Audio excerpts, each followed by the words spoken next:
Story Time Sprouts presents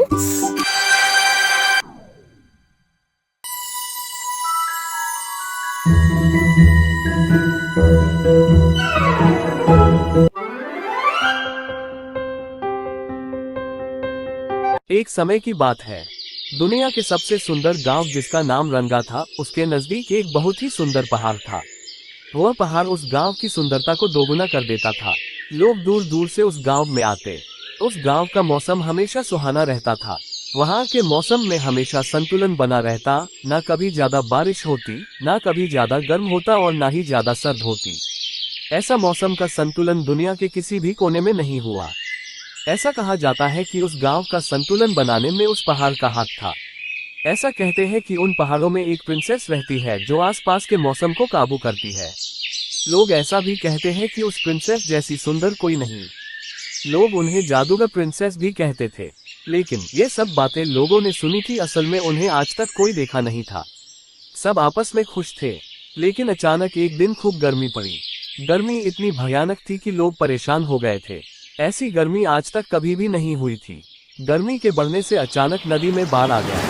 बाढ़ की वजह से आसपास के लोगों का घर उजड़ गया। ऐसा पहाड़ों में जमी हुई बर्फ के पिघलने से हुआ था। कुछ दिनों बाद वहां खूब बारिश भी हुई। गांव के लोग बहुत परेशान हो गए। लोगों को समझ नहीं आ रही था कि हो क्या रहा है।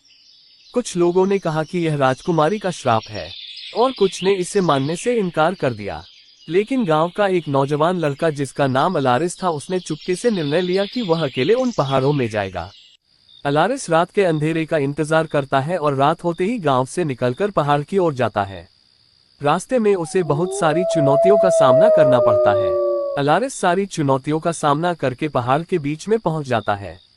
लेकिन उसकी परेशानी अभी खत्म नहीं हुई थी। अचानक पीछे से उस पर एक भालू हमला करता है। उस हमले से अलारिस बच जाता है, लेकिन वो मुंह के बल गिर जाता है। ऐसे में उसका उठ पाना मुश्किल होता है। भालू धीरे धीरे उसकी ओर आगे बढ़ता है। भालू अब अलारिस के नजदीक पहुंचता है और हमला करने को तैयार होता है।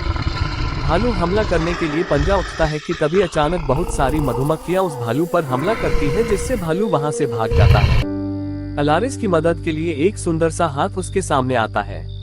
फिर वह नजर उठा के देखता है। वह अपने सामने एक सुंदर प्रिंसेस को देखता है। प्रिंसेस दिखने में इतनी सुंदर थी कि अलारिस उन्हें देखते ही रहता है। प्रिंसेस अलारिस से बोलती है, क्या तुम ठीक हो? अलारिस बोला, जी हाँ, मैं बिल्कुल ठीक हूँ। उसने फिर पूछा, क्या आपने मेरी जान बचाई? और आप कौन है? उन्होंने कहा, हाँ, तुम्हें मैंने बचाया और मैं पहाड़ों की प्रिंसेस हूँ। ये सुनकर अलारिस उन्हें अपने गांव की सारी परेशानियों को बताता है और कहता है, क्या आप हमारी मदद नहीं कर सकती? मैंने सुना है कि आप यहाँ के हर एक चीज को काबू करती हैं। प्रिंसेस बोली, हाँ, मैं कर सकती थी, लेकिन अब मैं वह नहीं कर सकती। ऐसे में अलारिस परेशान होकर प्रिंसेस की ओर देखा और बोला, आप ऐसा क्यों नहीं कर सकती?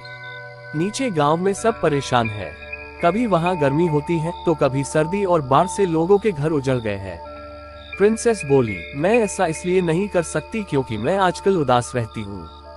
देखो, यहाँ मेरे साथ कोई भी नहीं है।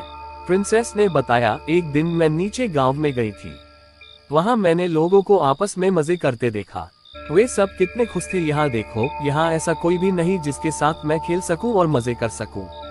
ऐसे में अलारिस बोला, बस इतनी सी बात है। आप हमारे साथ रह सकती हैं और मैं आपके साथ रहूंगा। आपको हमेशा खुश करूंगा। ये कहकर अलारिस को खुश करने लगा। वह तरह तरह की करतब करके दिखाता और मजेदार चुटकुले भी सुनाया। ऐसे में प्रिंसेस खूब हंसने लगी। प्रिंसेस अलारिस के इन सब हरकतों से बहुत खुश हुई। नीचे गांव में लोगों ने देखा कि मौसम में सुधार आ रहा था और सब कुछ पहले जैसा हो रहा था। अब प्रिंसेस खुश थी। अलारिस ने कहा, आइए, आप मेरे साथ नीचे गांव में रह सकती है। हम सब आपको खुश रखेंगे। प्रिंसेस बोली, मैं नहीं आ सकती, मेरी जगह यहाँ है। मैं इस जगह को छोड़कर नहीं जा सकती। अलारिस बोला, ठीक है, कोई बात नहीं, आप नहीं आ सकती तो मैं आऊंगा आपसे मिलने, और कभी कभी आप आ जाना हमसे मिलने। अलारिस की यह बात सुनकर प्रिंसेस बेहद खुश हुई। अब गांव में सब पहले जैसा है। लोग फिर से खुश रहने लगे हैं। अब अलारिस पहाड़ों में जाकर प्रिंसेस से मिलता और कभी कभी प्रिंसेस अलारिस से मिलने गांव आया करती। Please like, share and subscribe to my channel. Bye bye.